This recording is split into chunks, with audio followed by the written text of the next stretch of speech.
Hey guys, Aaron Cybertron Zhang here, and welcome back to the WBE VGC Draft League.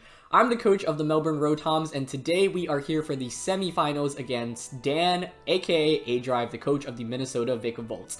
As always, I'll do a quick recap of the standings, talk about the matchup, and then get into the actual battle. So, if you're only interested in the battle, check out the timestamp linked in the description below. Also, before we get started today, I just want to give a huge shout out to Dan, our opponent. I'm sure you all know who aDrive is. If not, go check him out. He's linked in the description below. But none of this would have been possible without him. He is the reason why the WBE exists, and he is also the one that pushed for splitting it into both singles and VGC.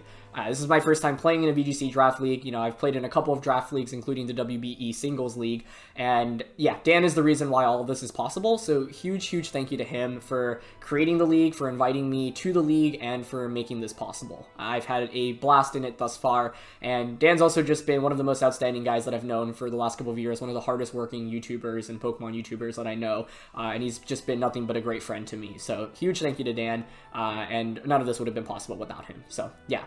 Dan and I actually did play in VGC 2017. We played in an invitational tournament that was sponsored by Geico, and Dan actually ended up beating me back then, so I want my revenge for that set. It was a really fun set, though, way back in the day. And Dan, I think, is a really good VGC player.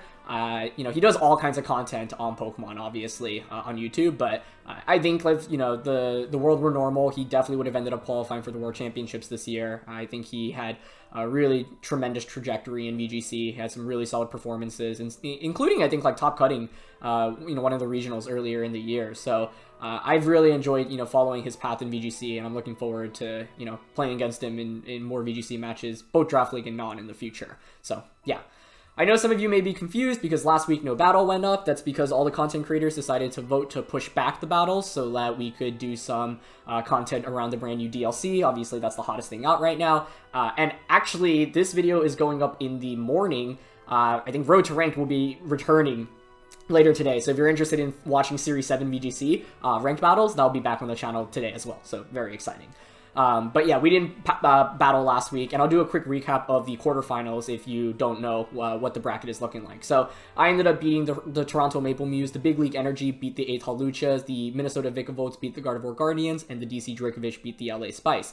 As I said in the last video, the way that the bracket works is the highest seed plays the lowest seed going into the semifinals. So normally I would play the winner of the Spice and the Dracovish, but because the Vikavolts were the lowest seed that made it through, I will be playing Dan now. So means that I'm not playing Wolfie. You know, I want to play Wolfie for sure in the league, so it'd be cool to meet him in the finals. But I'm also super excited to play Dan here in the semifinals. So that's a recap of where the bracket looks like right now. So yeah. Let's quickly take a look at the statistics from both sides. So, you know, as you can see, my team has still been centered around Rhyperior and Excadrill. That has not changed. You know, the first 5 Pokemon we bring so often. Noivern's actually been a standout Pokemon and a pickup for us in free agency. I think it's actually one of the main contributing factors to why we won in some of the battles in the later weeks. So I'm very glad that I have Noivern over Torracat. I think that was absolutely the right decision to make. And at the time, I thought Torracat provided a lot of utility, but it just doesn't do much other than Fake Out and Intimidate. So Noivern's been huge for us in the latter weeks. You know, Decidueye had a couple of standout performances as well, and Unpheasant, while it didn't come out very much, has been pretty cool. Stoutland and Bronzor has also been in Team Preview before, so it's not like these Pokemon don't have an impact. Do I bring the top 6 more often than the others? Well, yeah, sure, but even having something in Team Preview can have an impact on the decision-making that your opponents make, and I've had game plans with Bronzor and Stoutland included in them, so it's not like they've been completely useless for us. Dan's end, for his team, he is, I think, one of the deepest drafts out of anyone in this league.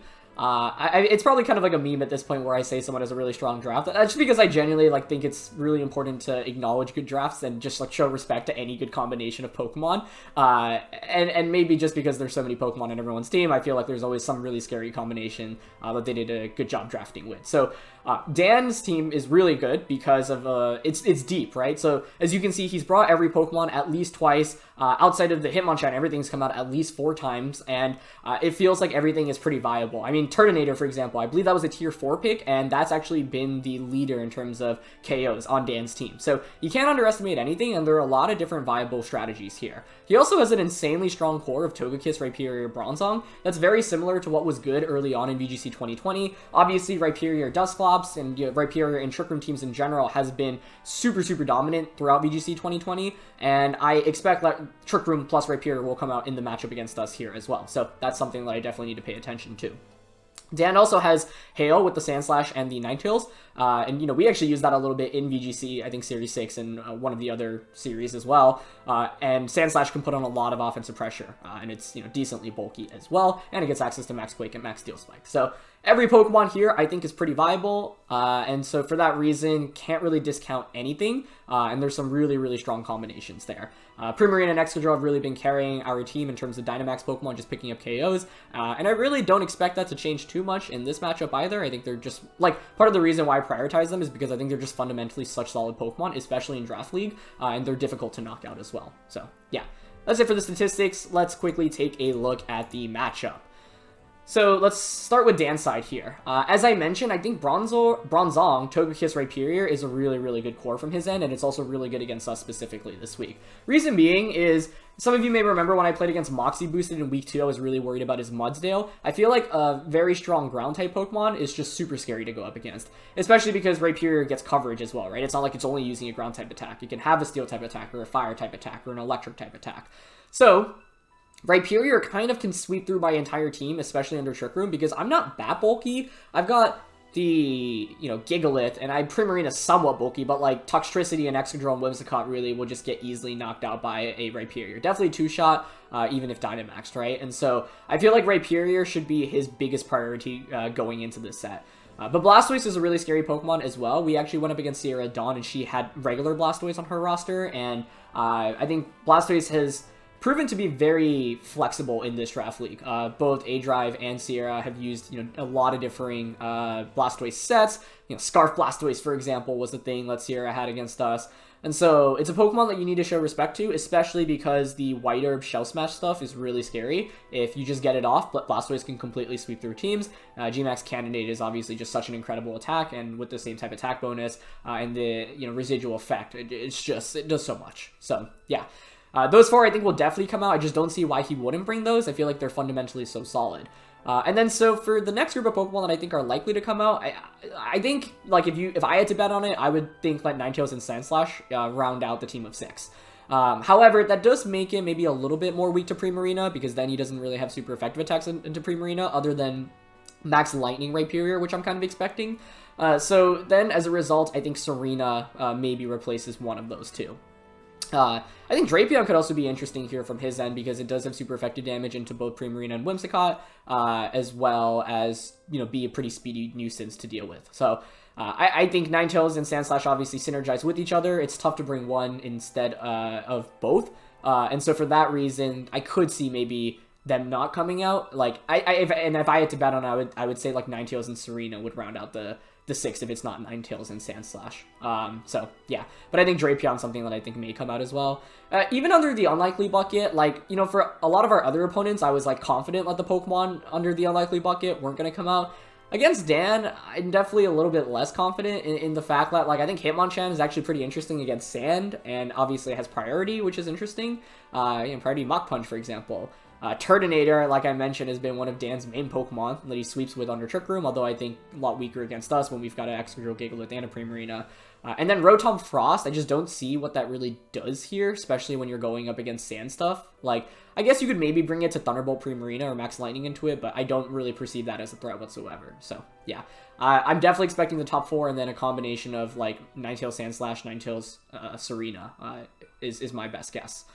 So from our end, this week is actually pretty interesting because Dan's team is actually relatively mid-tier speed / slow, so I don't need Sand to sweep through with Excadrill. And for that reason, like, that's why Gigalith was under the thought about bucket as opposed to the Muspring. But, you know, Pre-Marina, Excadrill, Toxtricity do really well offensively against Dan's entire team, so I feel like those all need to come out. Tox obviously has those super effective electric type attacks into Togekiss and the Blastoise. Excadrill is a phenomenal Dynamax threat in this matchup, and so is Pre-Marina. I still really like Whimsicott as support because I can obviously run Tailwind, I can run Taunt, I can do a lot of different things to shut down Dan's side. For Pokemon that I thought about, Gigalith, I think, you know, like, I considered putting it under the must-bring bucket, but the more I thought about it, the more I was like, I could probably get away without actually bringing Gigalith. That being said, I feel like it's still probably important to have, because if Dan does go with Ninetales and Sandslash, I don't have any weather control, then that can really run through me. So, even though this is kind of under the thought about bucket, like, for a second I thought maybe I don't bring it, but I was like, if Hail comes out, then Gigalith is just an easy answer, even just in Team Preview, because it means he can't just click Aurora Veil on turn 1 safely, right? So, I thought about Gigalith, I thought about Stoutland, I thought about Bronzor and Decidueye. So, Stoutland, it was interesting here, because I was like, you know, he gets access to Surf. I haven't used the Surf Weakness Policy combo here, but one lead I was expecting to see from Dan was Togekiss, Shell Smash Blastoise, and I was like, Stoutland and Gigalith can be decent there, because I could just go Surf Rock Slide turn 1. That does enough damage to the Blastoise where then I can Dynamax the Stoutland turn 2, potentially, or just, you know, not Dynamax and use a regular attack to try to KO the Blastoise. And, yeah, I think, like, Stoutland here, if I lead Stoutland Gigalith and he leads Hail, I'll have the upper end, and Stoutland can actually do a fair amount of damage to the Ice-type Pokemon there as well. The last two Pokemon I were thinking about briefly, Bronzor. Bronzor maybe mainly because I was doing some calcs, and like a +2 Steel Spike can actually one-shot Dynamax Rhyperior, coming from Dynamax Gigalith. So I was like, maybe I just go with my own Trick Room route. If I bring Bronzor, set up Trick Room, then I can actually also imprison the opposing Bronzong. I can also set up my Gigalith and sweep with the Gigalith. But I also think the more I thought about it, the more I was like, what situation do I get Bronzor out and click Trick Room safely, but also get my policy activated on Gigalith? There's a lot of setup involved there, and I'm not super confident on that. So, you know, it was an idea that I tossed around for a while. It was an idea that I tossed around for a while, but yeah, in the end, I was like, I don't even see how I bring this in a Game 2 or a Game 3, and I'm definitely not going with it in Game 1.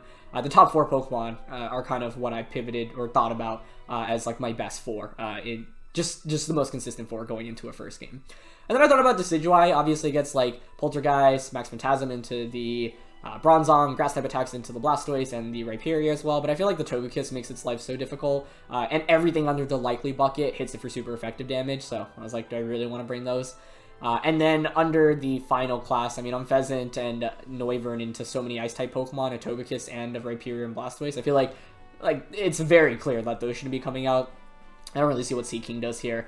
I guess he has a Rotom, so you know, max lightning threat from Seaking, but it's not worth taking a slot in Team Preview. So yeah, in the end, I thought like Gigalith and Stoutland were actually our best bets, mainly because, like I said, if I don't bring Gigalith and he brings Hail, that makes my life a lot harder. So I'd rather at least just have Gigalith for insurance, because it's not like the other Pokemon are super important. And if I'm bringing Gigalith, then I can also consider Stoutland as well. So yeah, that is it for the matchup. I quickly want to talk about some of my expectations going into this battle. I mean, it is the playoffs, and, you know, I haven't played Dan yet, but for Draft League, you know, it's always about getting some idea of what you think your opponent's going to be bringing and then countering that stuff, right? So this is just kind of a roadmap slash a list of what I'm expecting going into this battle. So I think Babiri Togekiss is very likely like a more support-oriented set. He could run like more offensive Togekiss, like Policy or Crit Kiss, but I think it doesn't make very much sense when we have an Excadrill. We also have a Gigalith, and Togekiss really struggles against Gigalith, as well as a Pre-Marina, which is just pretty bulky. And you know, I've been running Assault Vest a lot, so I think he might be prepared for AV. So I think Babiri support Togekiss makes a lot of sense, especially to support the rest of the team, whether it be Bronzong or Blastoise, for example. Mentor Bronzong I think makes a lot of sense, because obviously I've got Whimsicott. Whimsicott gets access to Taunt and Encore, but with Mentor you can bypass that. Policy Rhyperior is a natural combination with the Bronzong. Whiter Blastoise is something that I've seen him use a bunch, so I think Shell Smash, Water Spout, a ground type attack potentially to cover Tox makes a lot of sense. AV Serena, I think, naturally I default to, because then you could Dynamax in front of a Pre-Marina, you don't take that much damage, and you can really destroy the Pre-Marina. And then Sandslash lastly, so I think Life Orb or Focus Sash is possible on that. The other two Pokemon, you know, that I'm not really mentioning here are Ninetales. I think Ninetales could be partnered with the Sandslash, but I don't know, it'd be Light Clay, maybe Focus Sash, and then Drapion, which I guess could be a crit set. And so in terms of leads that I'm expecting and I'm preparing against, I think Togekiss Bronzong is the lead I expect the most, mainly because you can just follow me Trick Room turn 1, and then get the free switch into Rhyperior. But I think Togekiss Blastoise is definitely a possibility where you go just follow me Shell Smash turn 1, and Hail, Ninetales Sandslash is also probable. So these are the 3 leads that I'm expecting, and I think if I'm covered for these, then I'll probably be covered against the majority of the leads that he's going to be bringing as well. So these are the most important kind of combinations to watch out for, and that I'm thinking about going into this matchup. So that is it for this component. Let's talk about the actual team now. All right, the team for this week. I'm really excited to talk about the team because I think that there are a lot of tricks that might be relevant in this battle. So let's go through each of the Pokemon one by one. Starting with Excadrill, I'm running Mold Breaker, Pasho Berry, Excadrill this week. This is the perfect week for Mold Breaker because if you look at Dan's team, he doesn't have anything that's like super fast other than Ninetales. I don't really need to be outspeeding Ninetales anyway. And everything else, if I want to outspeed, I can just simply set up a Tailwind with Whimsicott and Excadrill will outspeed. So we don't really need to use Sand Rush this week, even though I'm bringing Gigalith. The Gigalith with Sand is still nice to kind of deter the Ninetales Sandslash mode, but I think Excadrill is, just Mold Breaker is super good here, mainly because he's got Bronzong. Having Mold Breaker just to hit Bronzong is super, super worth it here. The other thing is that, Bronzong can wall me super hard if I don't have Mold Breaker, especially if I'm going with like Whimsicott, Excadrill, Primarina, Tox. Well, then the only Pokemon's really hitting the Bronzong is Primarina. So with Mold Breaker, this makes our life a lot easier.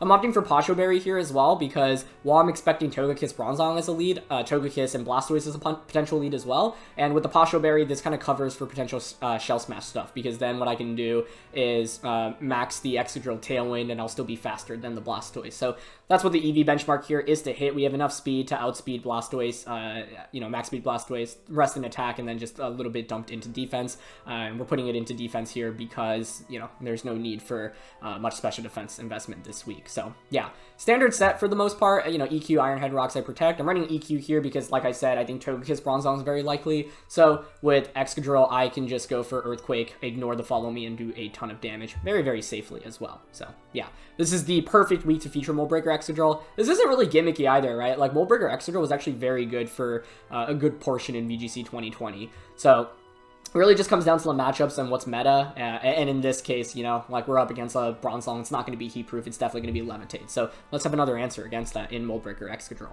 Or, not another, just our first answer.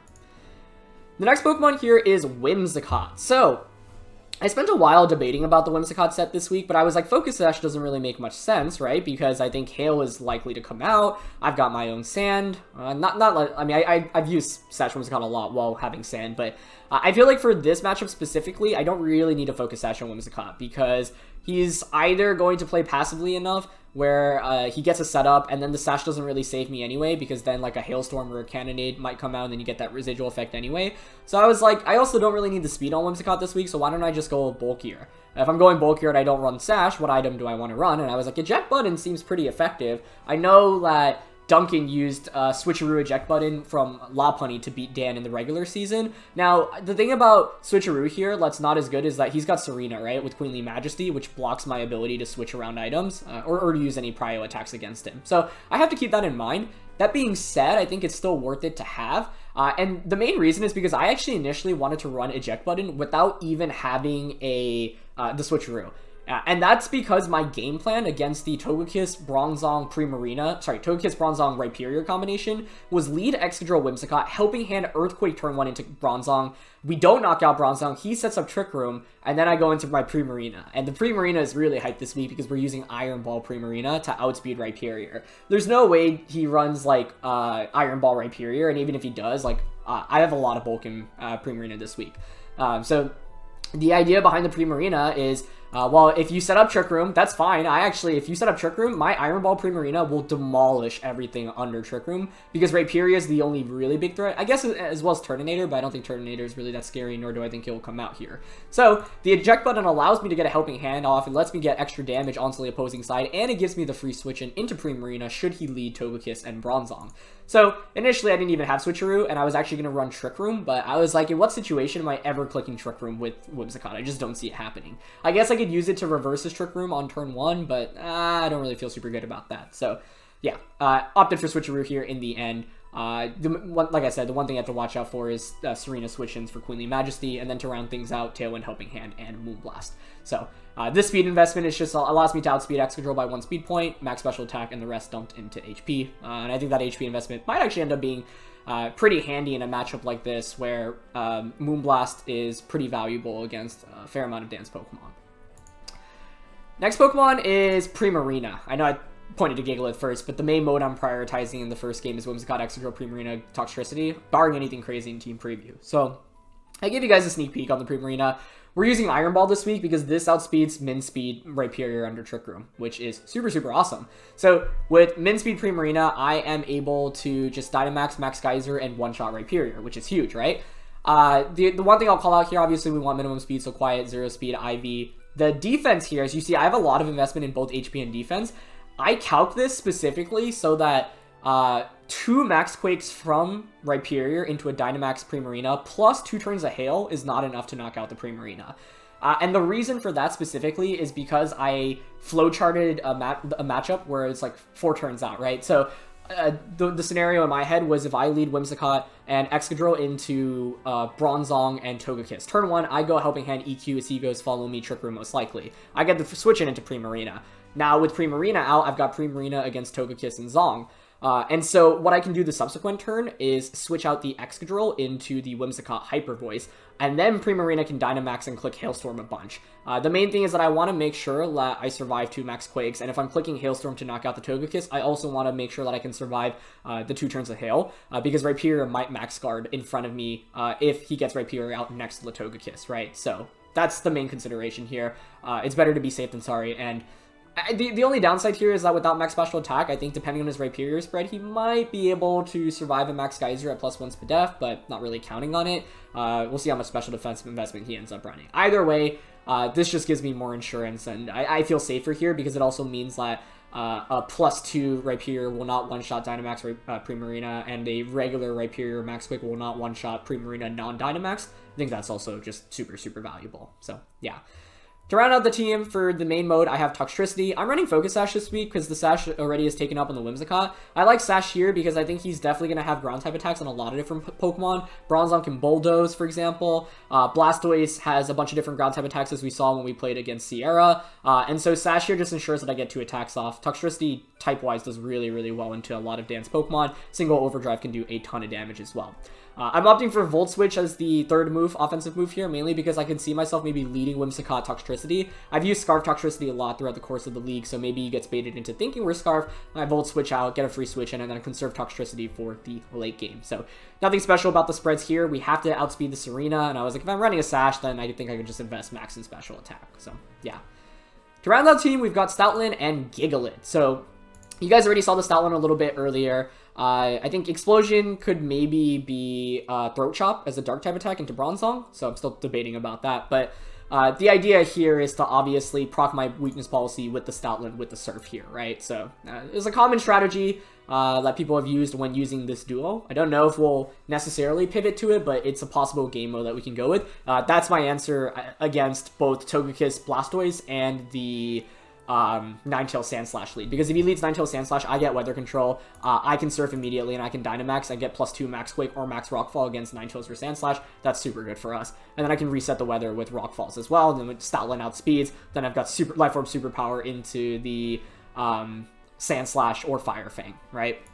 So, yeah, the one thing I'll call out here with the EV spread is that I have enough Spadef investment to survive a modest max special attack Geyser coming from Hydro Pump from Blastoise. Blastoise's special attack is pretty mediocre. I think it's base 85-ish or so. And so with Sand up and this amount of bulk, we can survive and then retaliate back with something like a Rock Slide or even an Explosion potentially. And then the last Pokemon here is Stoutland, as you've seen. So I'm just opting for a Jolly Max this week with Stoutland, mainly because I want to maximize my damage output. Once again, it's important to really hit the benchmark. As you can see, Stoutland is 145, Excadrill is 146. And the Whimsicott's 147. So with all of this, we outspeed the Blastoise, which is really, really good. Togekiss can be base 80 as well, or it can be max speed and can reach 145, but I don't think he's going to go max speed Togekiss this week. So as long as I outspeed Serena and I outspeed Blastoise with the Stoutland, then I'm good. And by having the speed investment, it means even if he sets up the Shell Smash, then under Sand, Stoutland still kind of destroys, right? So this allows me to Dynamax. One mode I was thinking with is, even though I could lead Stoutland Gigalith, I don't have to Dynamax Gigalith on the first turn. What I could actually do is Dynamax Stoutland, max Knuckle into Rock Slide. +1 Rock Slide does a lot of damage. I don't get chip damage onto the Gigalith, and then I have a +1 Stoutland with Life Orb and a base 150 power max, max Strike, which is super, super, super powerful. So yeah, Surf is self-explanatory to proc the weakness policy. I said Fire Fang here because it helps coverage against, say, the Bronzong and against the Sandslash and the Ninetales as well. Being able to, get Forward super effective against Sandslash is pretty nice. Although we have superpower as well, but depending on the scenario, we might want to use Max Flare instead. And then Giga Impact is just the strongest option here, just for a really, really powerful attack. And it's base 150 even just as a regular attack, so we don't necessarily even need a Dynamax. We can just turn 1 go for a Giga Impact as well. So yeah, the game plan is to lead Whimsicott, Excadrill, Primarina, Toxtricity in game 1. That covers the Bronzong Togekiss lead super hard, because then Iron Ball Prim just wins if Trick Room goes up. So even though initially I was like, oh man, if Trick Room goes up and Rhyperior gets set up, we just lose this, right? But the idea of Iron Ball is that, so even if you get Trick Room up, you don't just win the game. In fact, Primarina wins the game for us in that mode, because I think it's very unlikely he expects the Iron Ball here. So there's definitely a bunch of different fun sets this week. Either way, I think being able to self-eject out is nice. We've got the Mold Breaker, we've got the Pasho, so that's a bunch of good techs. So we'll see how it ends up playing out. That's going to be it for the breakdown. I am recording this the night before the battle, so I'm looking forward to battling tomorrow, and it's going to be fun. But by the time this video goes up, obviously, they'll be together. So thank you for watching the breakdown, and let's get started with the battle. Hey guys, Aaron CybertronVGC here, and it is the semifinals of the WBE VGC Draft League. We are going up against aDrive. It is 8 in the morning on Saturday, but we are dedicated to getting this battle done. The battle was delayed for a week, by the way, because of the brand new DLC coming out. We wanted to make content around that, so yeah, I thank you for everyone's patience, and let's just get started. It is very cold, it is very early, and I am still waking up, but I'm looking forward to a good match against Dan. Okay, wow. No hail stuff here. I have to say I'm kind of surprised about that, but Dan has everything I prepared for. The only thing I have to say is that Rotom fan, I did not expect to be a big factor here, but I am Mold Breaker Excadrill. So Mold Breaker Excadrill is very, very good against both Bronzong and the Rotom here, and that's going to be huge. My game plan initially was Whimsicott, Excadrill in game 1, Primarina, and Toxtricity. I think I'm going to adhere to that game plan. Yeah. I don't like Gigalith. What's interesting here is that I actually could put in work with Gigalith Stoutland. It's actually decent. So that's a possible game 2 plan, because he doesn't have any weather control, so that enables Stoutland right from turn 1. And a policy Gigalith looks really good against this team as well. But I want to stick to my game plan of Whimsicott, Excadrill, Primarina, and Toxtricity in game 1, because it covers for all of his options, I think. So alright, let's go for it. Yeah, I was honestly slightly expecting Ninetales Sandslash, and I thought that was a pretty scary combination. A couple things to watch out for. I would say, obviously, Trick Room on Rhyperior, or Trick Room Bronzong Rhyperior stuff, but this is where me having the Iron Ball Primarina comes in huge. Blastoise setups are also pretty scary, but I have the Pasho Berry on Excadrill to deal with that potentially. Togekiss Serena, okay. I wasn't expecting this lead, honestly. I was super prepared for the Trick Room lead, but I feel like this is okay.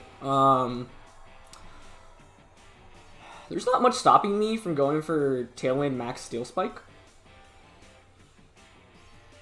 Togekiss could be Babiri with Yawn, though. So I could, actually, I don't need a Tailwind turn on, right? I could switcheroo. Oh, no, not with Queenly Majesty. Let's not forget about that. Tox in the back, so a Tailwind here enables the Tox. Or I could just Moonblast Steel Spike into Togekiss. That seems acceptable. I guess he's probably going to Dynamax the Serena then, right? Yeah. Are you going to go a Trick Room with this route then?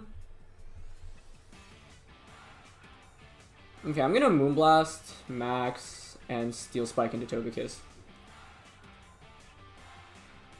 I was prepared for a Bronzong lead, honestly, or Togekiss Blastoise. Togekiss Serena does make a lot of sense, though, so let's see what set he's running. But I feel like Excadrill, by being able to get defense boost, should be able to match up decently against this, and then with Toxtricity in the back, like if Trick Room doesn't go up for him, then Tox has a pretty good matchup here. Okay, he just goes for Follow Me. That's fine. Serena opts to... Okay, yeah, he's got the Babiri here. Yeah. I don't think Moonblast KOs. I should have gone for Helping Hand there, I think, instead. Because now he can go for another Follow Me, and I won't be able to target Serena with damage. I doubt Moonblast picks up this KO. I thought I EV'd my Whimsicott to outspeed my Excadrill, but I might have done the EVs wrong. Yeah, it's supposed to be faster, and he hangs on with just a little bit of HP. Triple Axle, okay. So he sees that I have Eject button. Actually, that's fine, right? Because I get Toxtricity in. Wait, that's really fine. The free switch into Tox is great here. Okay, so Life Orb, Triple Axle. Serena, Life Orb, Triple Axle. Babiri Kiss confirms that he's not offensive. Follow Me. The only downside is I'm going to be playing behind in this game in terms of Dynamax, but I think that's maybe okay. But I'm not Dynamaxing the Primarina, which scares me a little bit. My Primarina is really bulky, though. It should be able to take a max attack, max quake from his end. I don't see much reason to not just go for a Sludge Bomb here into the Serena and a Steel Spike into Togekiss. Actually, a double up on the Serena might be good. Steel Spike into Togekiss is a guaranteed knockout, though. And I don't think he's going to Dynamax Serena here. Okay. Yeah, he just goes for Follow Me. So this should be a double knockout. I think. So then what do you have in the back? Rhyperior, Bronzong? I think the Serena lead, if anything, was probably to scare away the Primarina, but I'm never leading Primarina in this set, I think. Okay, so we get that knockout. Yep, we get the Sludge Bomb off. Okay, very nice. That should be a KO, I think. Perfect. But I messed up turn 1 a little bit by not going for the Helping Hand, I think. That should have been a KO over the Moonblast, so that was a slight error. Okay, we see Rhyperior. Should be Bronzong, right? Yeah. Well, if he's not Shuca Berry, because I have Mold Breaker, I should be able to just KO the Bronzong here. So, Volt Switch. I wonder if he's Lightning Rod here. That'd be really interesting. But I like Volt Switching into Bronzong and Max Quaking into it.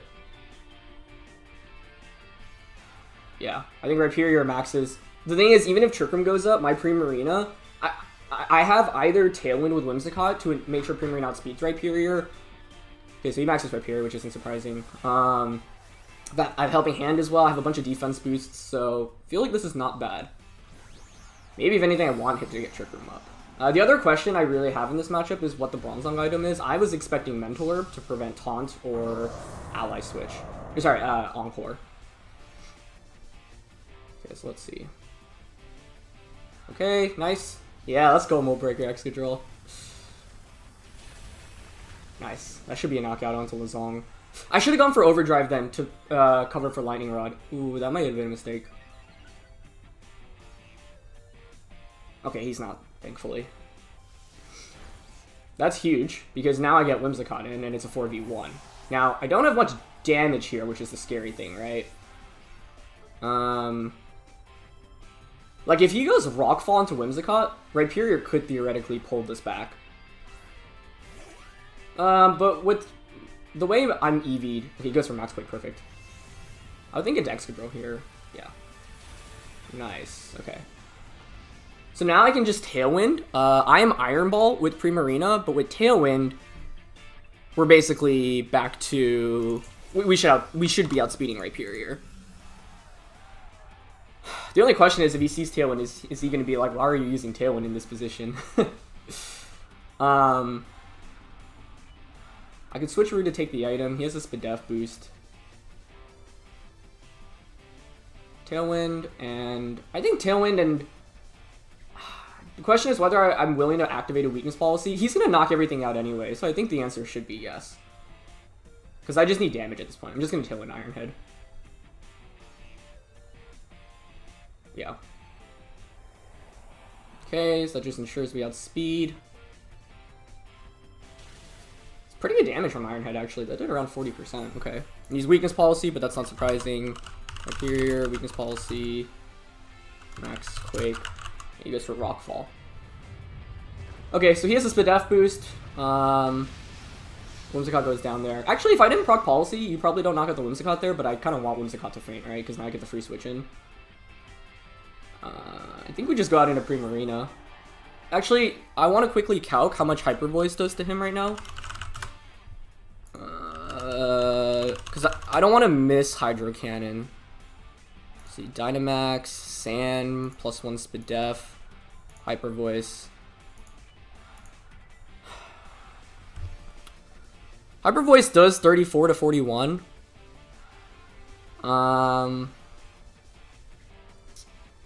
If I bring out Tox, I can go for another Iron Head and a Sludge Bomb, but then he can get a double Protect off. I don't want to risk missing a Hydro Cannon, right? That's my fear. And we have such a big numbers advantage here that I think it's fine to just go Hyper Voice. Because that Iron Head also did around 33%. Yeah.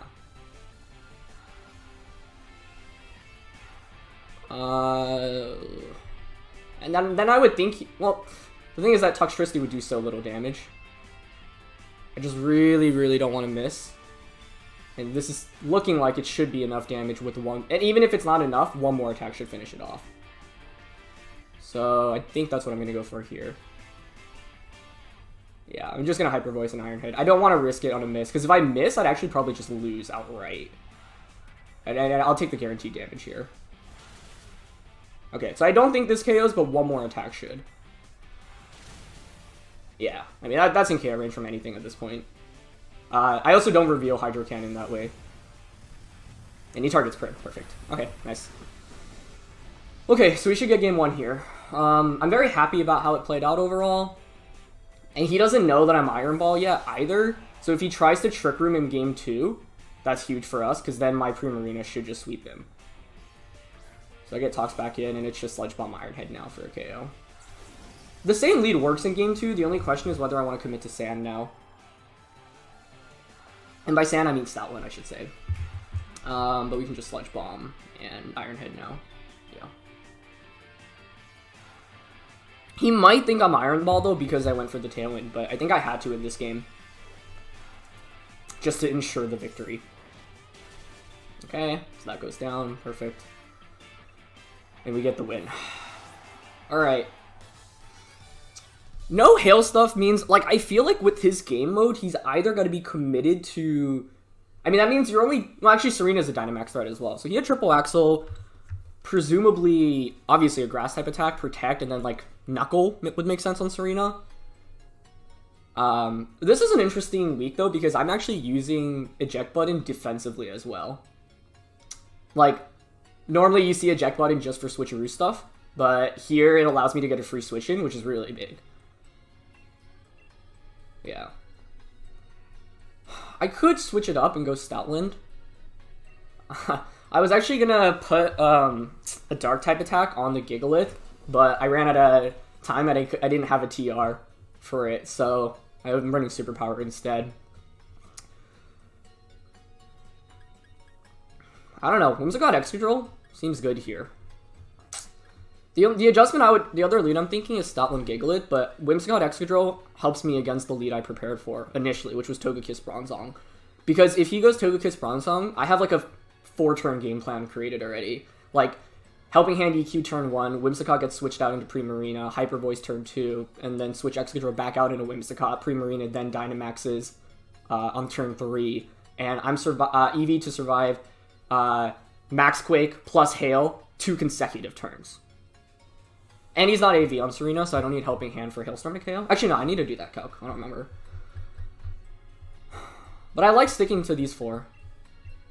I don't think we need him, like, I don't even feel forced to bring Gigalith at all because he doesn't have Hail. Gigalith's actually really good in this matchup potentially as well. I could go Stoutland Gigalith if I think he's going to go Blastoise, but that's where the Posho Berry here still comes in handy.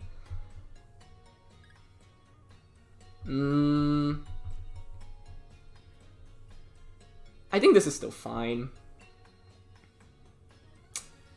If the thing is, if he went Togekiss Blastoise, Stoutland Gigalith would have just hard won against that on turn 1, so maybe I should have made the call up saying he's going to go Blastoise.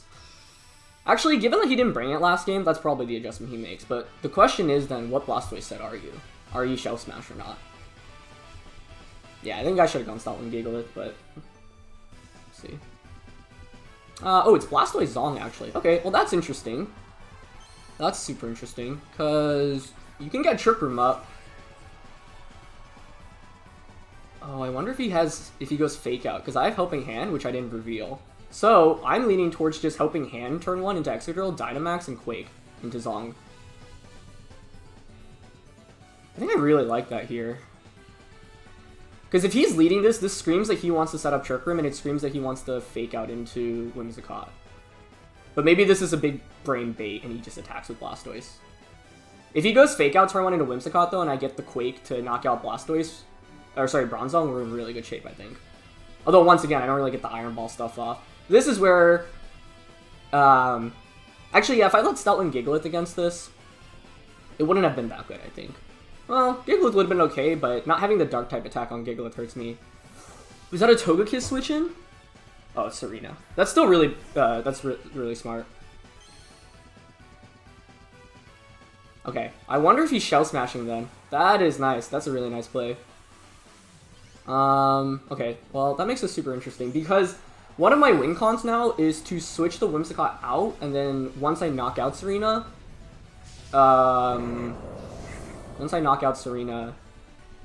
switcheroo. Does he max here? Ah, he does just go straight for the max. Interesting. Okay.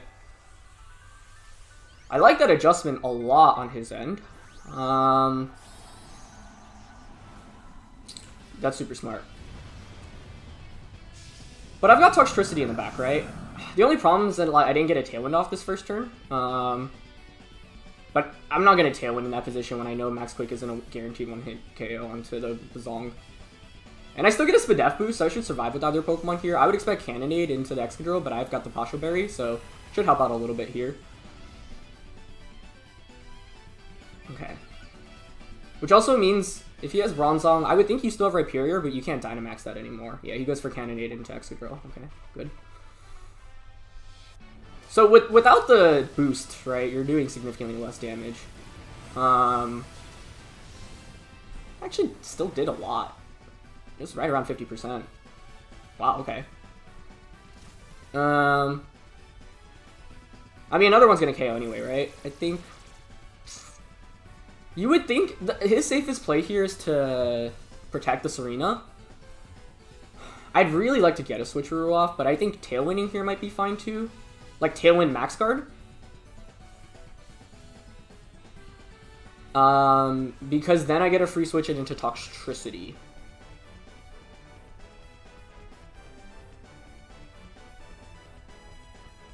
The Max Guard here is just really obvious. Like, I think he might target Whimsicott. I'm definitely Tailwinding here to set up what I have in the back. Yeah, this is super obvious Max Guard, but I'd still rather play safe for now. Okay, he switches Serena out. Back into Bronzong. Okay, that's fine. That's fine. Because now, especially if... Well, let's see what happens this turn. I would expect Hails... Okay, he does end up targeting Excadrill. Nice, nice, nice. Good. Sometimes it's just better to play it safe. I think his Bronzong now switches back out into La Serena.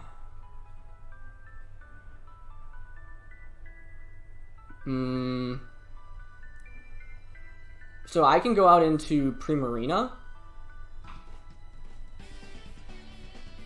I like going into Primarina, I think, and going for... it might be safer to just Moonblast Quake here. It's just like, I'd rather switch... Like, I'm making the call here that I think he is going to... Actually, even if you get Trick Room up, I'm Iron Ball. So that actually wouldn't be awful for us, right? Okay, I think I will go out into Primarina here, and I will commit a Max Quake into LeBron Zong. I think that covers most of my options. I expect Zong to switch out here. But Primarina gets a Spadef boost and now completely walls Blastoise. He did stay in with the Bronzong though, so I could have knocked that out. But Trick Room going up here isn't necessarily bad for us, right? Oh, wow, that just one-shot. Was that a crit? Nope. Okay, so I guess it was a damage roll then. Okay, well, that's good. I mean, we have speed control now for the remainder of the match. He's gonna go for another Quake. Does this KO at +2 Spadef? I don't know if it does. Oh, he targets the Prim slot. Wow, that did a lot. Given that... Oh, it's probably physical, right? That's my guess? Okay, well, Excadrill actually ends up surviving, which I have to say I wasn't expecting. But we take those? That was a nice Quake into that slot, though. Like, if I stayed in with Whimsicott, I would have gotten a free switch in into La Primarina. But I didn't want to be stuck with, like, Trick Room going up and then Primarina being stuck in the field. So we have Tailwind now. He's got Serena in the back. Blastoise has revealed Cannonade, Quake.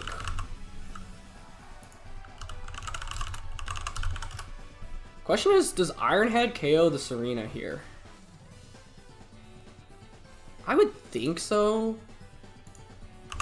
But if not, that could be awkward. Because the Iron Ball means like Serena should outspeed us here. I think Iron Head should do enough though. Yeah, it does 43 to... Yeah, so I want to just Energy Ball into La Blastoise here and Iron Head into Serena. I think that's fine. He probably protects Serena. Aqua Jet, does that KO? It does? Oh, are you serious? We had the defense boosts. Dude. I had the game right there. That sucks. Oh, that actually sucks so much. That was game if they don't crit. There's no way Aqua Jet KOs with +2 defense. But we were at +1 defense, right? Not +2. I don't think Aqua Jet was picking up that KO though. Oh, I lose now if Rhyperior is the last one. Okay, let's not tilt. First, let's calc the Blastoise Aqua Jet. Man, that's heartbreaking though. So he's physical, most likely. Which is why the... Oh,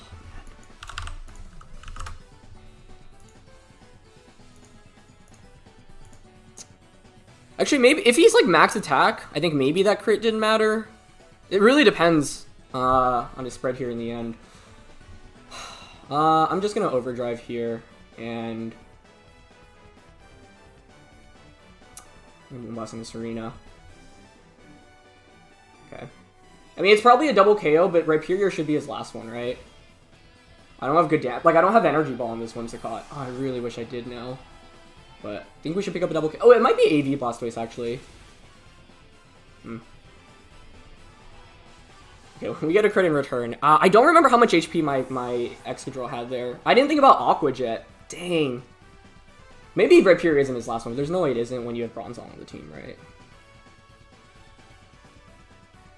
If I could survive like an EQ on Whimsicott, I mean, I do have some bulk on Whimsicott, like Moonblast Sludge Bomb twice. Maybe it's still enough.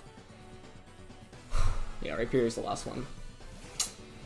I wish Toxtricity had better attacks into Rhyperior, but here we are. Yeah, so I can Sludge Bomb. Moonblast. Comes down to what your attack is on Rhyperior. Like, can Whimsicott get 2 attacks off? Because if so, we can still win this. A Poison would be really huge here, too. Oh, that's really good damage. We win if Whimsicott survives here. Come on. He just goes for Rock Slide! I think Whimsicott should survive this, right? Let's go! Oh my goodness. I thought we lost for a second. Oh. Okay. I do have to look at how much HP the Blastoise had. Actually, how much HP the Excadrill had, because that crit might have not actually mattered. I like didn't think about him just being full physical like admin, so if he's admin, then I think Aqua Jet maybe gets the knockout on Excadrill. As per usual, normally I have some extra content at the end because it was a 2-0, so I don't want the results to be spoiled for anyone watching. So I wanted to take this time and do some analysis of that last match, look over some key damage calculations, and go over what I did wrong and what could have been better. I also want to take this time because I, in the moment, was very caught up in just trying to win, and I really don't think I acknowledged enough like how lucky I actually ended up getting in that end game because I had missed a bunch of really, really key things. So, first of all, let's talk about the critical hit onto Blastoise. At the time, like, I didn't think it mattered because I was like, oh, single target overdrive, but I forgot, like, he had the special defense boost from Max Quake. So, that's a really, really big KO because he was going for Earthquake that turn. And if he gets the Earthquake off, you don't KO Toxtricity because I have Focus Sash, but the main thing is that I don't KO Blastoise, so I don't get the 2v1 scenario against the Rhyperior, and as you saw, Moonblast was doing under 50%, so then because he has Aqua Jet, I'm forced to protect Toxtricity the next turn and Moonblast to KO the Blastoise, and then it's a 2v1 with Focus Sash, and then Whimsicott's already going to take some Rock Slide damage, so at that point I would probably need a Rock Slide miss or two to have a chance of winning the game. So yeah, I know my commentary at the time, like I didn't even really point it out, and that's because one, I forgot about the special defense boost, and two, like I was so caught up and thought that I'd already lost the game that I was like, oh, you know, like, yeah, maybe this helps us, but we still lose, right? But then only after did I see Rhyperior and the damage we were doing against it did I think, oh, maybe this is actually winnable. So that was a really, really big critical hit, and I think if the crit doesn't happen, he wins that pretty much, barring anything super, super crazy. The other thing that I also want to really point out is the Aqua Jet onto the Excadrill. When I was playing, I thought, you know, it was a really big deal, and I thought it mattered because I didn't really fully process that he was an entire physical set. And that makes so much sense against my team as well, and I have to give him so much credit for coming up with that. Part of the reason why was because I've been used to seeing, you know, full special sets in VGC. I've never really seen Aqua Jet on Blastoise in general, and I think when we played against Sierra Dawn, she had regular Blastoise, and I think she used a mix set, if I remember correctly. So that wasn't something that was on my radar at all, which is why I was like, oh, like, there's no way the Aqua Jet would KO, right? But turns out aDrive was actually max attack with Expert Belt. So I am doing the damage calc right now, but as you can see, against Dynamax Excadrill, even with the defense boost, it does 67 to 82 damage, and we had 53 HP, so it was a guaranteed KO. And I also, for some reason, thought I was at +2 defense instead of +1, like, for a second, which is why, like, when it first happened, I was like, oh my god, like, I got super unlucky, blah, blah, blah. But the reality is that no, like, and I'll show you why I thought that, because I thought he would be modest max, and I should have known that he was admin max based off the damage calcs from earlier, so that was my bad for not recognizing it. The reason why I thought I would survive was because if it is modest max, which is normally what I'm expecting in VGC, which is a bad mindset to fall into because this is a draft league, he does 43 to 53. So actually, even if he is has no special attack investment with Expert Belt, he has a small chance of KOing. So I didn't really process Expert Belt in my head as well. I think that's the other thing. Actually, I didn't do this calc, but if he's admin without Expert Belt, I think maybe with the defense boost we can survive. Oh, it's actually a guaranteed KO anyway. So yeah, him being admin max just means that he picks up the knockout. So that's good to know. Either way, I think like while I was commentating the match, it looked like we got super unlucky with the crit, and then I didn't even really comment on my crit once again because like I thought that I had already lost and that I forgot about the special defense boost. But the reality is that like the crit that he got onto me didn't matter at all, and the crit I got to him was like a game-winning critical hit. So that was a really, really big deal. I know sometimes people watch these videos and people are like, oh, why bother talking about it? Like, RNG is part of Pokemon, blah, blah, blah. But I think it's important to acknowledge when you get lucky because you never want to be in a position where you need to get lucky to win. You want to be in a position in competitive Pokemon where you can just win by making the safest play possible. And in this game, aDrive played better than us. And I think that was why there were a lot of things that I wasn't considering super, super well. And I think the physical Blastoise set was really, really good. The other thing I also want to talk about that I think was really relevant in this game was the Max Quake against Bronzong, just getting the one-hit KO, because I'm assuming he was both max HP, max defense. If you look, Max Quake here does 87 to 103%. It's only a 1/4 chance to one-shot. Now, like I mentioned, I actually didn't mind Trick Room going up in that matchup because I had the Iron Ball on the Primarina. However, I had set up Tailwind previously with Whimsicott, so I'd kind of need to stall out my own Tailwind to outspeed the Rhyperior under Trick Room. It would have been a kind of a interesting dynamic if Trick Room does end up going up there, because then I do get the Primarina in, the Blastoise Max does end, I can Energy Ball into Blastoise, but I think he is probably in a pretty commanding position. If Trick Room goes up, it's still totally winnable from either end, and, you know, I don't think he caught on to the Iron Ball throughout the course of that set, and so, like, that could have really, really saved us, but one way I could have mitigated, you know, needing this roll, because I thought he was definitely going to switch on into Serena, was just go for a Moonblast and Max Quake into Bronzong. That secures the KO, and then given the play that he did that turn, he went for Max Quake onto the Whimsicott slot, then I don't even take any damage with Primarina, which would be a phenomenal turn for us. The reason I switched was because I was worried about him switching in Serena, sacking it, and then I'm stuck in with Whimsicott afterwards. But I think in retrospect, just doubling up to KO the Bronzong there would have been better. I think overall in this second game, aDrive made some really good adjustments. The physical Blastoise didn't have on my radar at all. That was really, really cool. And it put on a lot of pressure. And I think in the end, I don't think I really would have changed the Pokemon that I brought, especially because I didn't expect the Blastoise Bronzong lead. Like I said, Stoutland and Gigalith was a consideration that I had, but I don't know if that actually does super, super well into Blastoise. Actually, without knowing his full moveset, it's hard to say. But also because I didn't have Max Darkness on the Gigalith, I didn't have a way to knock out the Bronzong. Because otherwise, Gigalith and Stoutland maybe could work, where I go Surf and Max Darkness into the Bronzong slot. So I was kind of expecting setup Blastoise this week, and the Expert Belt was a really, really good bring. So, yeah. You know, definitely should have gone to a third game, and I apologize. I know, like, it can be hard seeing your favorite players in the league lose, especially when it comes, like, RNG is a factor. I know that RNG is a factor in Pokemon, but, I mean, yeah. I think it's still good to point out where we could have done better, and at the end, like, while I was commentating, I didn't realize just how lucky we actually ended up getting. So that's on me, and my apologies. I was more focused on just trying to win the match. So yeah, that's pretty much the main thing I wanted to go over and say. I always, you know, at the end of a big match, go over all the big damage calcs, see what went right, what went wrong, because even damage rolls are something that people don't think about as much, and getting favorable rolls is something that you don't want to be in a position to. You want to guarantee these knockouts here and there. So, I mean, Mold Breaker Excadrill was really, really good for us, but like I said, I could have stayed in with Whimsicott, gone Moonblast, Max Quake into Bronzong.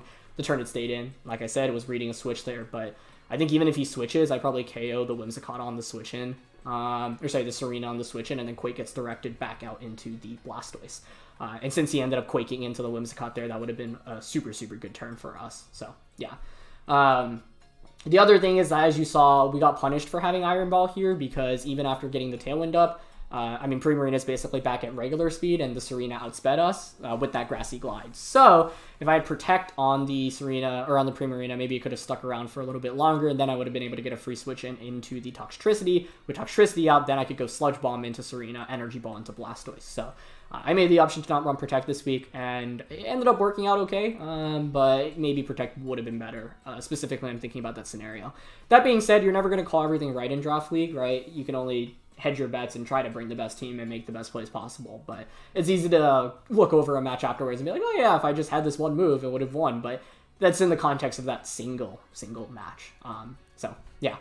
So anyway, I just wanted to say thanks to aDrive for being a good sport, and I just really appreciate him creating this league, inviting me to help him out with it and being a part of it, and it's just been a real blast being part of the league. So I'm excited to go to the finals, and I just wanted to apologize because I feel like the way I commentated that second match seemed obviously biased towards me because I was so focused on trying to win, and I think after sitting down and looking over the calcs, we got very lucky. So just wanted to point that out. At the end of the day, I think if it went to a third game, then things would be really, really interesting, because then, I would know, okay, Blastoise still does a lot of damage. I'd have to consider if he leads the exact same thing. I could lead Toxtricity in that position, right? And Toxtricity Excadrill is a potential lead combo, for example. Because if once the Aqua Jet is revealed, I'm thinking that Blastoise then doesn't have Fake Out, because you have Aqua Jet, a water type attack, EQ, and then a fourth, which could be Fake Out. So I don't know what the last move would have been. So that would have been pretty interesting as well.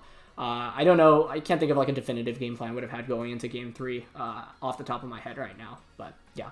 So I appreciate everyone for coming out and for watching my side of the video. Thanks as always. I'm looking forward to a good finals. And, you know, thanks again to aDrive for organizing this entire league and for being a good sport about things. So, yeah, I'll see you guys next time. All right, peace.